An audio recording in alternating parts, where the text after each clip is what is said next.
ఫిబ్రవరి 4వ తేదీ 2026 ఆయన చిన్నజీయర్ వారు తమ ఆశ్రమంలో ఏదైతే ముచ్చింతలు ఉందో అక్కడ ఆయన చేసుకునే పూజలు ఆయన చేసుకోకుండా శంకర భగవత్పాదుల వారి గురించి, జగద్గురు అయినటువంటి శంకర భగవత్పాదుల వారి గురించి, వారి యొక్క ఎవరైతే ఉద్ధానం గురించి, ఆయన ఎప్పుడు పుట్టినారనే దాని గురించి కూడా అవాకులు చవాకులు వెళ్ళినారు. ఆయన 13వ శతాబ్దానికి సంబంధించినటువంటి వ్యక్తిగా పేర్కొన్నాడు. కానీ ఆయన వాస్తవాన్ని చెప్పాలంటే సామాన్య శకానికి 509 సంవత్సరాల పూర్వము ఆయన నడయాడినాడు. ఆయన మనకు చతురామ్నాయ పీఠాలను స్థాపించినాడు. హైందవ ధర్మ పునరుద్ధరణ కోసం ఆయన దేశమంతటా పర్యటించినారు.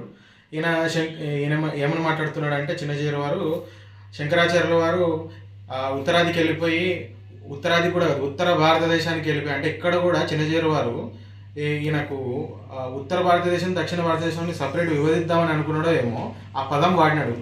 ఉత్తరాది అని మనం వాడతాం. ఉత్తరాదికి పోయి అక్కడ ఉత్తర భారతదేశం నుంచి హిమాలయాలకు పోయి అటు నుంచి అట్టే పోయినాడు, ఇంక రాలేదనే విధంగా మాట్లాడినాడు. ఈయనకు అంత ఎటకారం అయిపోయింది అనమాట ఈ చిన్నజీయర్ గారికి. జర నోరు అదుపులో పెట్టుకుంటే మంచిగా ఉంటుంది. ఇప్పటిదాకా ఈయన గతంలో కూడా వివాదాస్పద వ్యాఖ్యలు చేశారు. మన సమ్మక్క సారల అమ్మవార్ల గురించి కూడా ఆయన లేనిపోని వ్యాఖ్యలు చేసినాడు అప్పట్లో.